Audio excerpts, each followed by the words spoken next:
Good day, YouTube. It is the 17th of April, 2023, and this is a kind of a recent acquisition. We've done a bunch of videos on it where we completely restored the mower deck on this thing. Go back and find those videos. This thing's ready to mow from a mower deck standpoint. However, done nothing with the rest of the machine. And so here's the scenario, and you've all probably been in this scenario. You've bought a machine that is new to you, whether it's a John Deere Craftsman, a Husqvarna, or whatever it is. Now what? Well, we don't know what the maintenance is on this machine. We don't know when it was last maintained. I don't even know how old the fuel is. Few observations, though. If this was like, maintained at a dealership or something, it'd be pretty cool. But why would the fuel filter be on backwards? Huh? That fuel filter's on the wrong direction. You would want to see the dirt in the fuel coming from the tank, and to do that, it would have to be on the other way. A dealership wouldn't do that. So this has been homeowner maintained. The dirt around the air box, which I've actually cleaned up a little bit, kind of indicates that, someone let the old maintenance slide a little bit. Okay, so I'm draining the oil out because an oil change is going to be one of the first things you're going to want to do when you get yourself one of these. And the oil's not, it needs to be changed, don't get me wrong. It seems like it's a little thick. Don't know what it is. So from the standpoint of we don't know, we need to service this thing. We need to go through it. We need to make it nice. We need to make it right. This is a nice machine, but she's a little rough around the edges. You know what I'm saying? So this video is all going to be about, let's bring all the maintenance up that we can. And I will tell you, because I just did the deck, that I had the grease gun out because I was greasing the spindles, the brand new spindles I put on this thing. And while I had it, I greased the front end. You can still see I left the big old glob of grease there. That's a little telltale sign that, hey, I just greased this, right? And it had been greased, so it wasn't like it was completely dry like other mowers I've worked on very recently. So it's in good shape.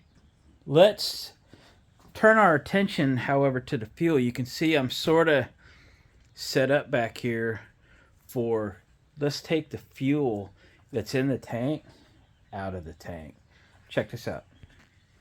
This little pump here, this little battery-operated pump, you can get it at most of the automotive sections of most of your automotive stores. You can get it one at Harbor Freight.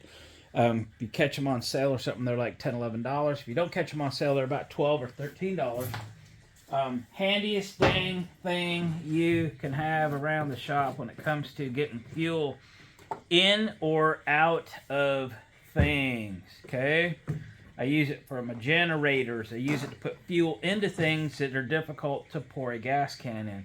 Just takes a couple flashlight batteries, turn it on, and there we go. I just let it work. So, I keep a lot of fuel over the winter. It will leak just for a little bit until things kind of get happy. Position it when it does leak, that it goes back in the gas tank. Usually it stops after a minute. Just got to... It actually says in the directions that's normal, and it is normal. So we're going to let that thing drink some fuel, okay? I emptied out a gas can, so I'll use this gas. I'll put it in my daily rig. It doesn't smell old. It doesn't smell rotten. But is it non-ethanol? I don't know. Probably not. Most people don't. But, the carburetor's not jacked up on this machine. It runs good. Let's get fresh fuel in it. We get all this fuel out, we can go down in there in the gas tank. If there's any dirt or something that lands in the bottom, we can take a paper towel, blue towel, something like that, and go down in there and kind of clean the bottom of the tank. But first things first, let's get the fuel out. So while that thing is working, while the oil is draining, let's turn our attention to other things like what's in the sink for a spark plug. Okay. I did pull a plug out of it. It has a Briggs & Stratton spark plug in it. Is that an original spark plug? This unit has about 500 hours on it, so I seriously doubt it's original. Doesn't look like it has that much wear. Who puts original OEM spark plugs in? I don't know. The gap looks pretty good. I actually checked it, and it come up right about 33 thousandths or so. So that's pretty good. But we're going to replace on it. I am going to go online and make sure of the correct spark plug for this. I believe I know what it is. I believe I have some, but I want to be sure. And that's another point I'll make. You never know what a previous owner has put in your new to you machine for a spark plug. And you should go online and find out what it's supposed to have, not just replace the plug with what was in it. If it had a wrong plug in it when you got it, you're going to put a wrong plug in it, and that can be bad. It can be fatal to the engine, and I can tell you that from personal experience. I've done it. I actually had put an engine in a motorcycle for my wife. It was a V-twin, and I grabbed 2 spark plugs off my shelf because I always keep plugs for things that I own and work on. And one of them was the correct plug, and one of them was in the wrong stack. It was a plug for my dirt bike, and I burnt the cylinder up on that on the next run. I had to just put that motor in, and I burned it up. My bad, my fault. Stranded my wife on the freeway. It wasn't a good situation. But anyway, I learned my lesson. Double check before you put a plug in. And double check the internet for the correct plug for your engine. Don't just replace it with what was in it. It could be the wrong one. Alright, now what? This has one of those quick drain things on it. I think most Deeres do.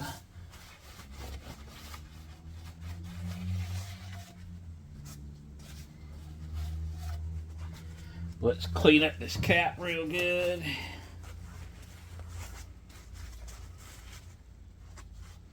Clean the inside out. Who knows what kind of stuff is in there? I don't want it in the engine. Yucky. And then we'll pull that oil filter off.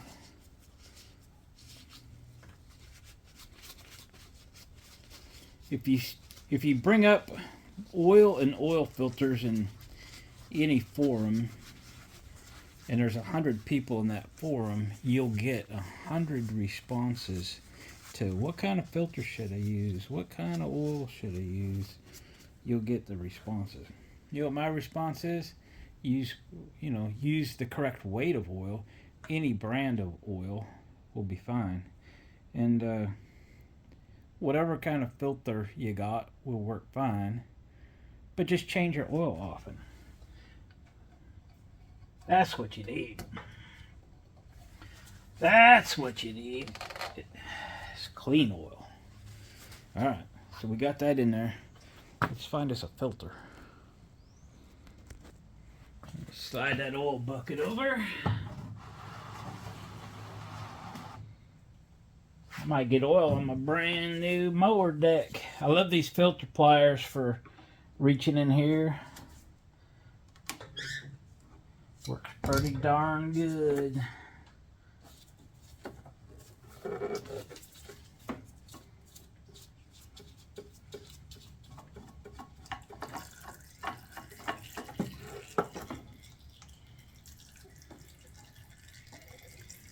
But they always make a mess when you pull them off of there. Yep, they do.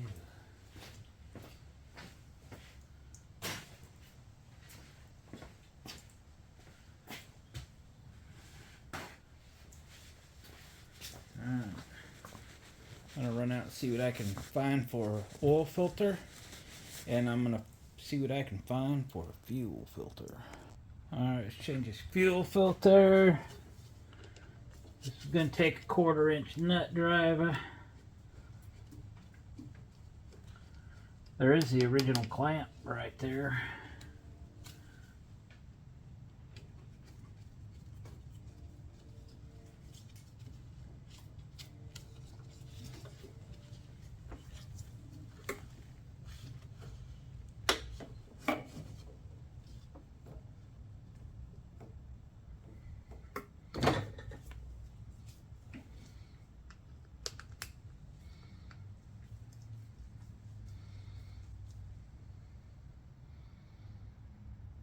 Made in Israel. No kidding.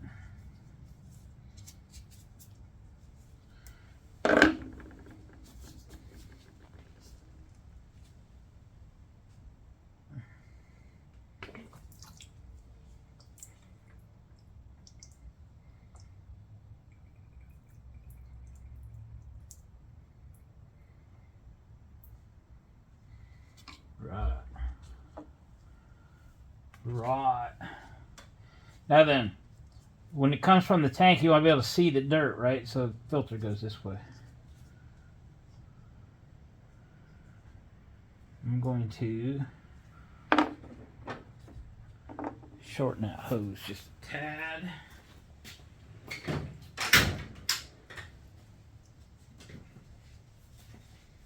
Just a tad.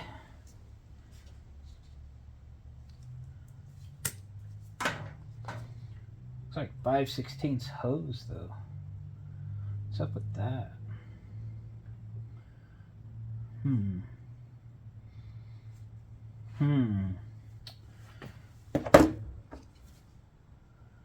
Oh, there we go. That's a better fit.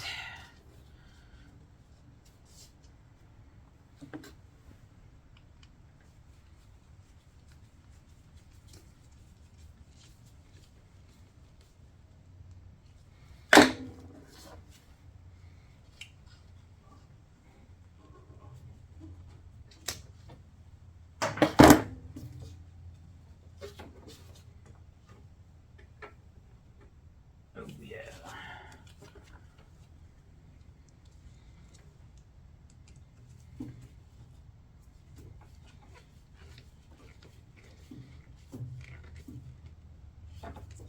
Okay, and this hose should be able to here. Make it so. Alright. And let's put this clamp on because somebody didn't put it back. Wasn't me. Wasn't me.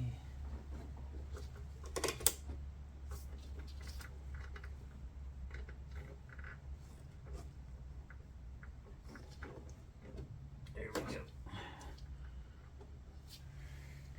There we go. Okay, oil filter time.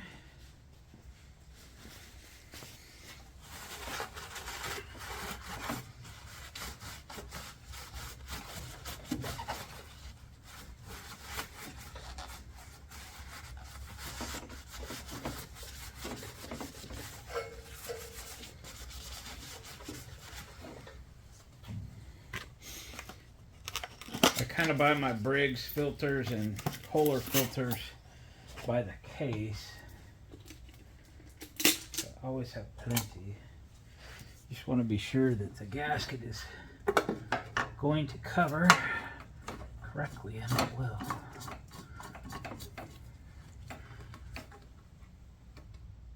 I always say tight as you can tighten them by hand. Don't put a wrench on it.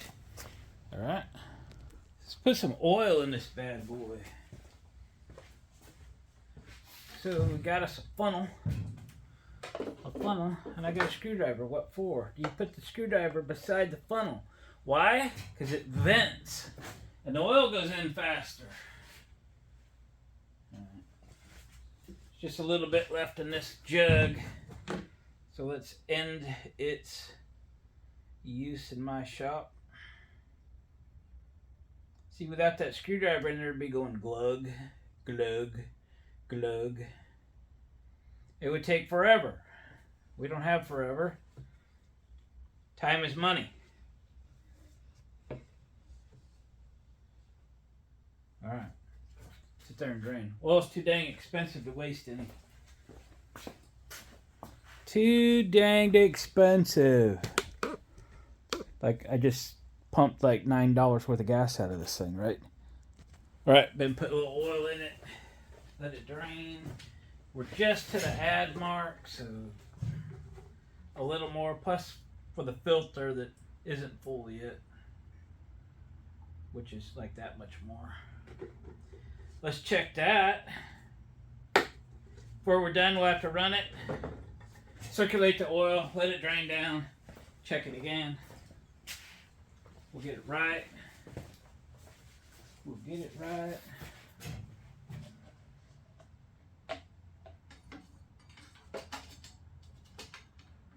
What do we got? All right, we're right to the top at the moment. Yep. Put that back. But we'll have to run it.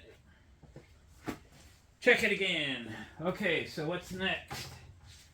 We don't have any gas in it yet, and I have to look up them spark plugs. So let me put you on hold, and I'm going to look up them spark plugs and then run out to my parts room, grab a pump. All right, here's the spark plug deal. Not a debacle or anything, but anyway, I went to Briggs' website, and it says the Briggs & Stratton spark plug for this engine, this 22 horse Briggs & Stratton V-twin, should be a 691043. What was in it is a 491055T. I asked the internet for the Champion spark plug for this, which is a extremely common RC12YC, and just for fun I looked up the cross reference on this plug, and it does cross reference to an RC12YC. So it actually fits most Briggs & Stratton singles and twins and Kohler engines as well. Let's run out to the shed and grab a couple.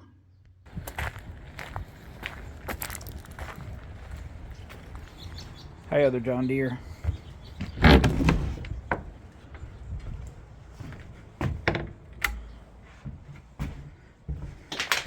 Hey, snappers.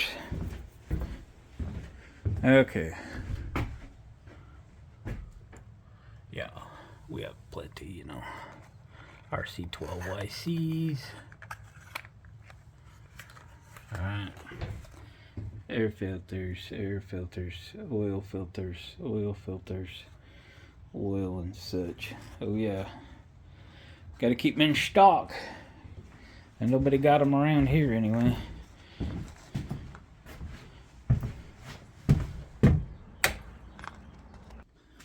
Alright, let's check the gap, shall we? That's about...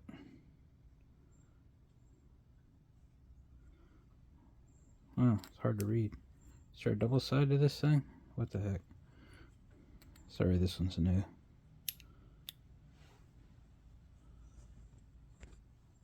Anyway, that one is too much. You want to set these at about 30 thousandths, and this one is 35. That's why we check them. Okay. Oh, still went over.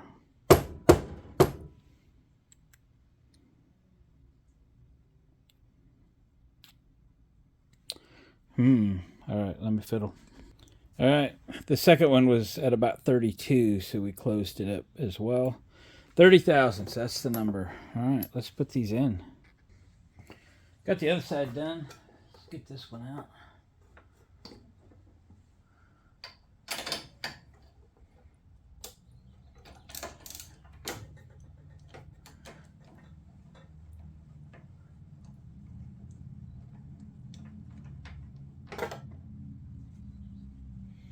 The plugs in this thing look good. I mean, do they need to be replaced? Probably not. But again, A, you don't know. B, when I go to sell this, it's just easy to say, and it's, you know, it's got new spark plugs in it. Nobody has to do anything to this machine. It is going to be ready to go.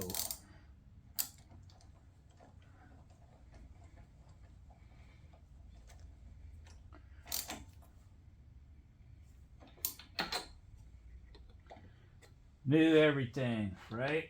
Peace of mind. Whose will they buy? Over the other one that has been run for who knows how long, 5 years or something, without a decent service? They'll buy mine. All right.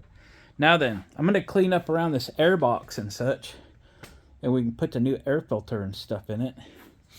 And then we'll put a little gas in it, and then we'll fire it up. So I am going to shove a couple of paper towels down the air filter hole so I don't get no dirt in there. And then I'll commence the cleaning, and it'll be a combination of a brush and an air compressor and etc. That's why we're plugging up the old air hole here.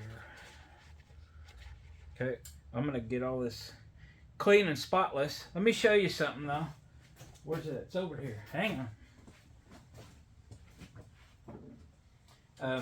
This is a Dollar Tree furniture polish, and I have been using it for, well, forever on things like this. Okay,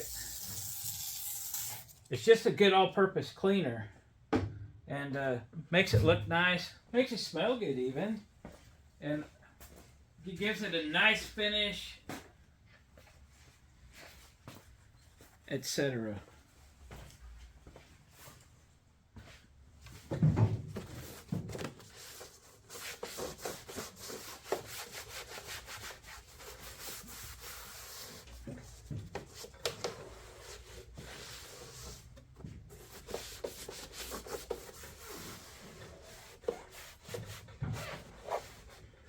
Got cleaners and waxers and all kinds of stuff in it. And it's cheap. Okay.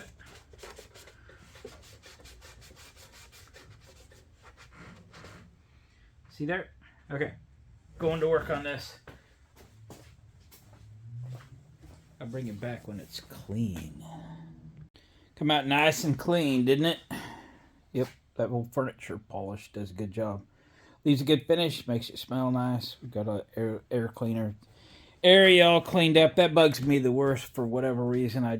They just need to be clean, and if you clean them good every year, that doesn't build up like that. So I just show you what was in here.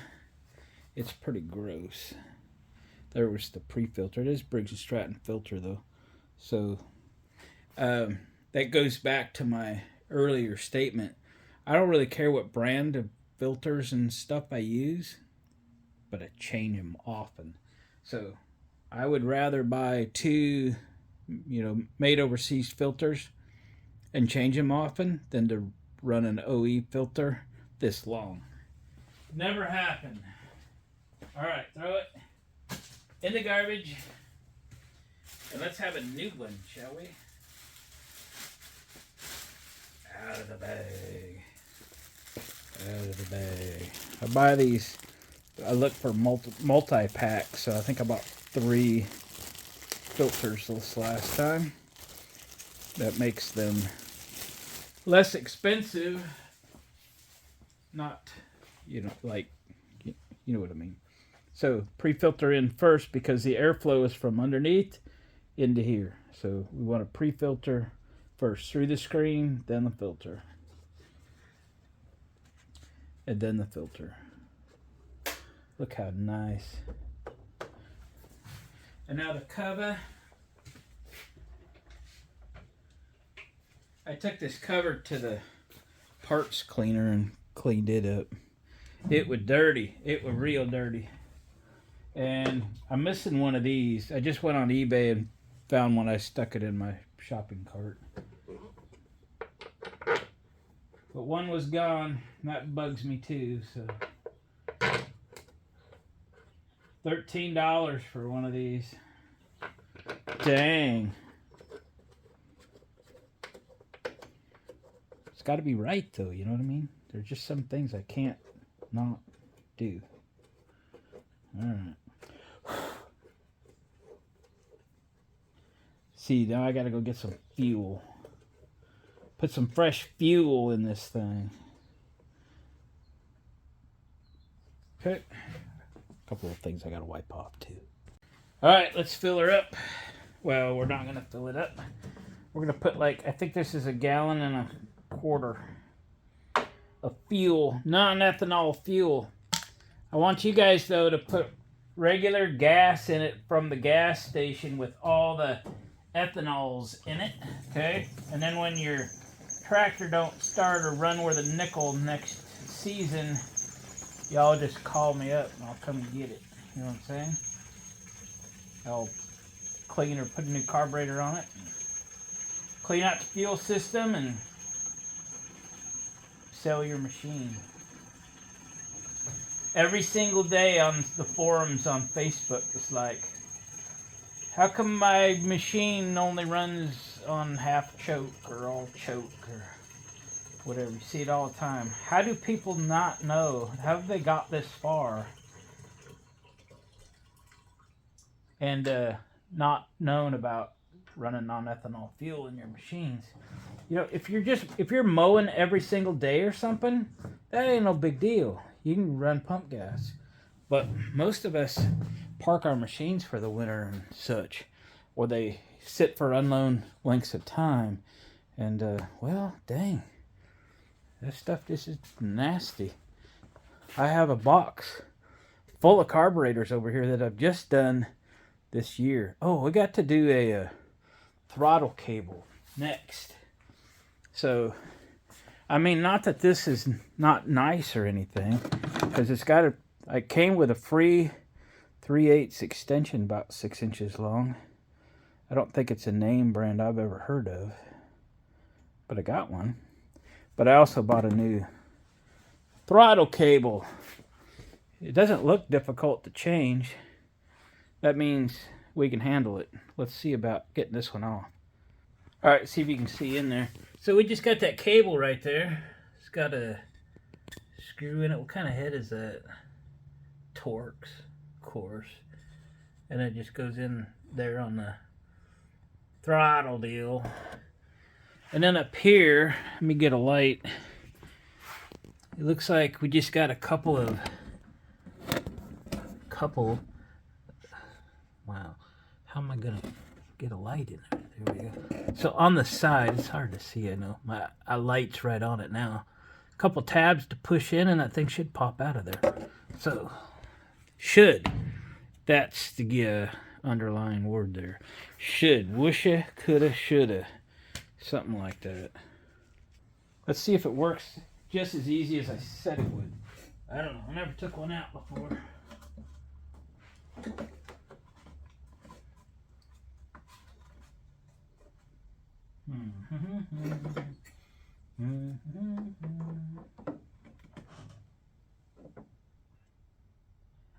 Definitely tabs.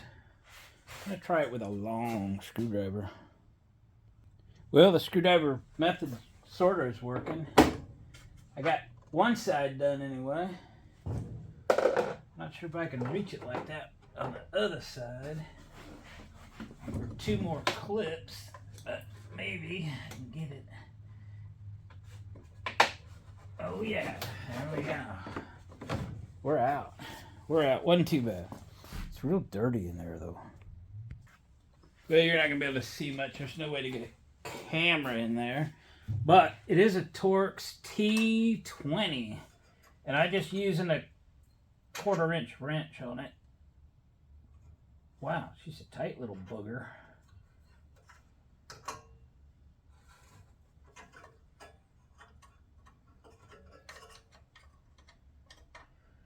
Shoot, I can barely see.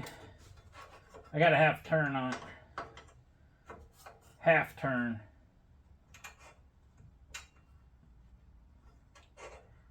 But why is it so tight? Anyway. She's snug as a bug. But we will be successful. Alright, my pro tip is to take it off the engine first, not out of the dash first.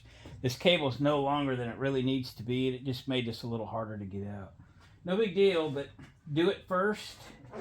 And then as you put the new cable back in, connect it to the engine last. It just makes this as long as it can be. So there we are.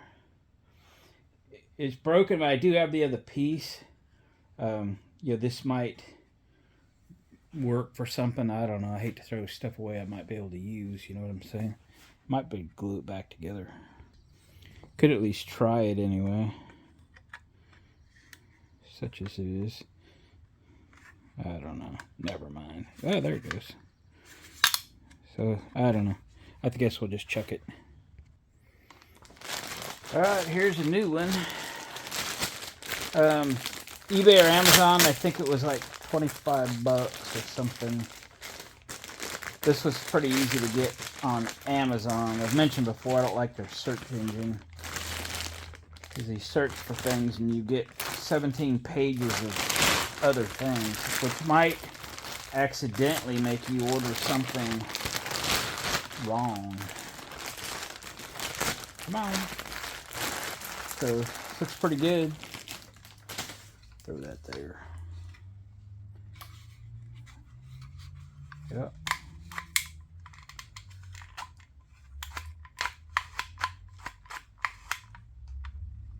Chokage.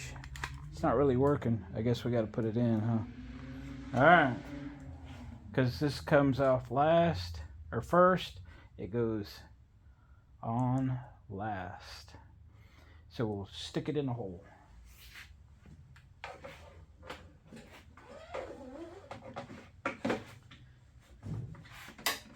Click.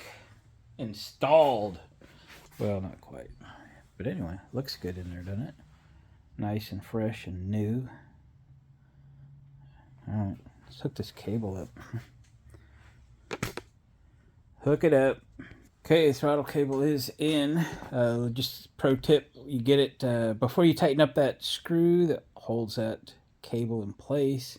You know, run it all the way up to choke and then pull on the cable until the choke's fully engaged. Hold it there, let off the cable, and then tighten it.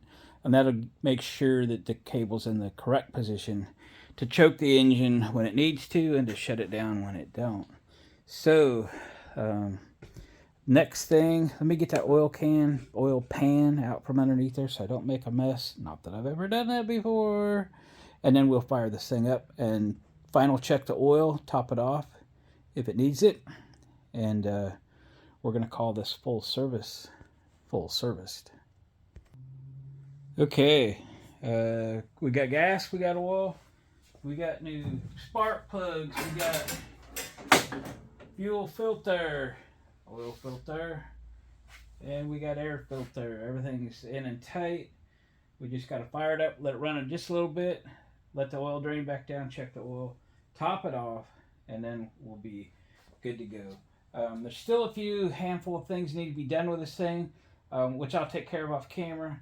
I think the adjustment on this brake pedal switch needs done, because in the lock position you got to push it just a little farther to make it go, and that's not cool. And then we're going to eventually move on to a cosmetic restoration of this, and that might be a new seat or repair this one or something. Clean and paint the wheels and get the thing polished up, and then probably repaint the whole pan.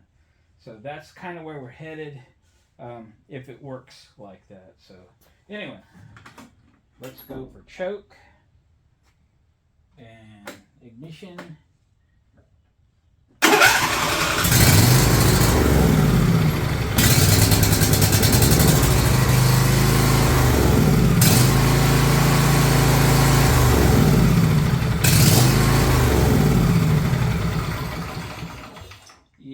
That needs adjustment. Maybe I'll find the adjustment and fix that real quick. Every time I let off on it, it dies. So it's going to be real hard for you to see in there, but there's the switch, and inside there's a bracket. You see that slot right there? My light's on it. And that switch just fits into that slot. There's no adjustments anywhere. So what I've done is just cleaned everything up, lubed it with WD-40, cleaned up the switch, lubed it with WD-40, worked the switch back and forth. We're going to put it back in and see if that did it. If not, we're going to have to build up that switch or something. It just needs a little bit. Okay, so we're going to snap it back into place and see if it'll work. The idea is it just was a little shy, that's all. Where's my light? Where is the light?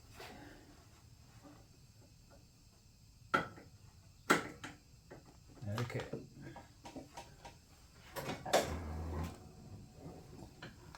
Now then, we lock her down. I'm going to run around, hit the key, See if it cranks. In that position. No, negative, Ghost Rider. Well, danger. Danger. It isn't going to take much. But I don't know. I'm going to have to like...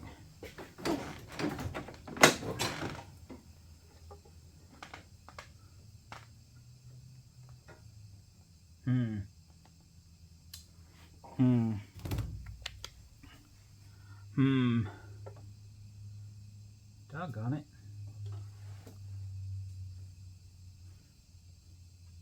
It's not really like floppy loose in there. Alright, well, we're going to have to put a little something on the end of that switch then. Let me pull it back out. Here's how I did this the first time. I put a screwdriver back behind it and pinched the little pinchers. Somehow I had a light in there that I could see a little bit in there what I was doing. Yeah. Like that. Like that. Pinch this side a little more. Push it on out of there.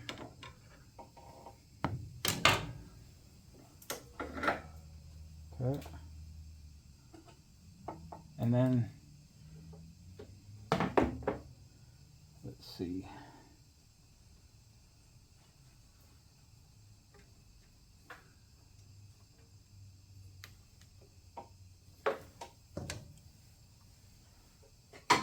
Give me the switch. Give it up.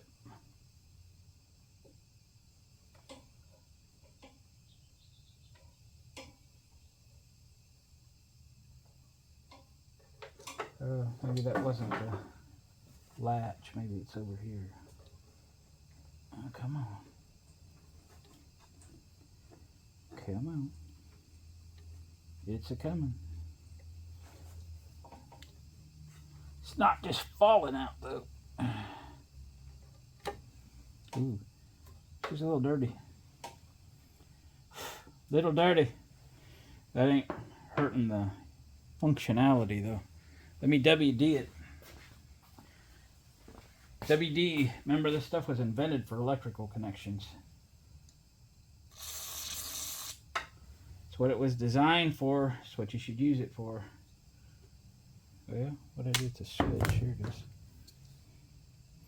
WD 40. Water displacement. 40 tries. 40th recipe. Alright.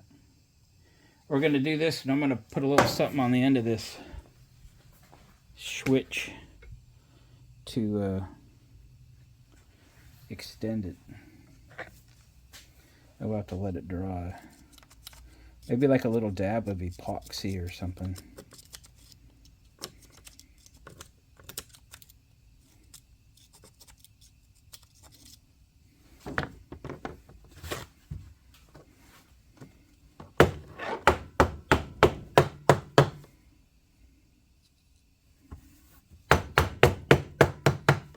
Alright.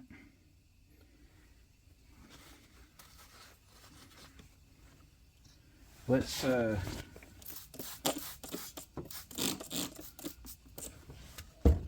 that's white wool cleaner, by the way. I use it for everything. Buy it by the gallon. It's a pretty good little degreaser, etc.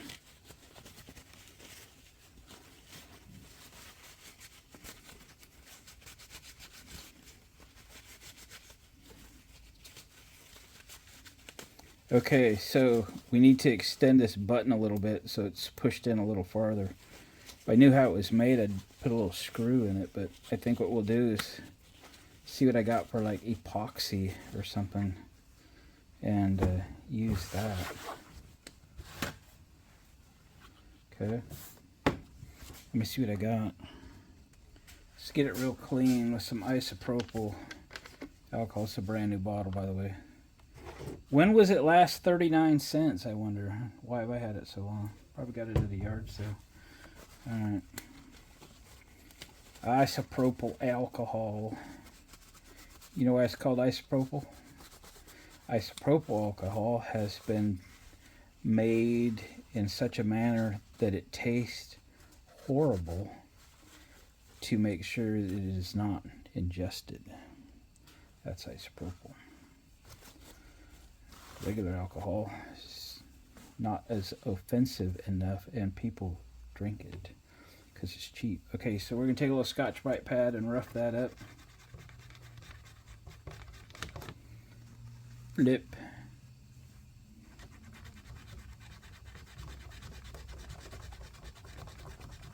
All right.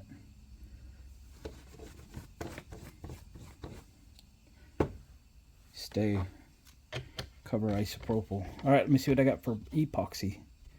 All right, guys, here's how we're going to fix this. It's going to be a JB weld. We're going to put a little dab on the top. We're going to let it dry all night long. It'd be hard to finish the video today if I do that. So let's put this switch back in and tape her shut, shall we? Get this thing fired back up. I just topped off the oil because we did just run it. It took about enough to fill the filter, which is what we anticipated. And just make sure it runs good and everything. And we're going to end this video. And the next video on this machine will be cosmetics. All right, I plugged it back in. I taped that plunger in. And let's see if she starts. It'll start. It'll be fine. It will run it just a minute without fuming us out.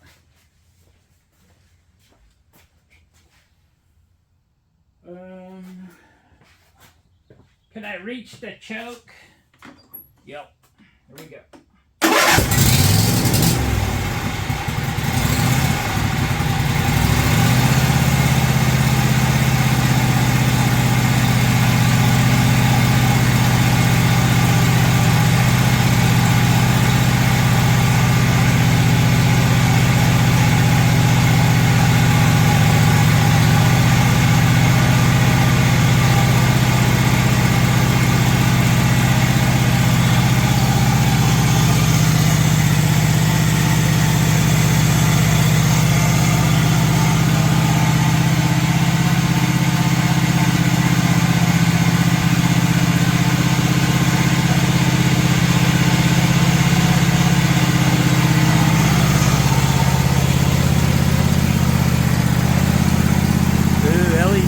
Coming soon. Runs good. Engine's quiet. There's like a pulley under there. It's not happy with the drive pulley or something. I'll have to look at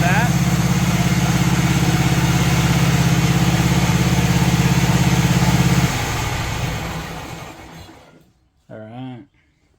So we're tuned up. Oil change. We're lubed in the front end. We have all new filters. We have cleaned up everything that needs to be cleaned up, and this machine will work right now just fine. I will put a little dab of JB weld on the end of that switch, which will extend it just enough to activate when the brake lock is on. It's fine if you're sitting on the tractor and you just push it with your foot, but there's no adjustments to the brake lock. There's no adjustments to that switch. So to get it right, we'll just extend the switch. Probably a new switch will also fix it, but I'm pretty interested in fixing what we got. Guys, thanks for watching, commenting, and subscribing. We would certainly appreciate a thumbs up on the way out. And please leave a comment. I am sitting down every morning at breakfast and answering comments, reading what you're working on, just kind of chatting back and forth. I really look forward to that now every morning. I was disappointed this morning because nobody commented. I'm like, usually I get, a half a dozen or something to, get my morning going, and y'all left me hanging. So anyway, look forward to tomorrow morning chatting with you on the comment section down below. Catch you next video.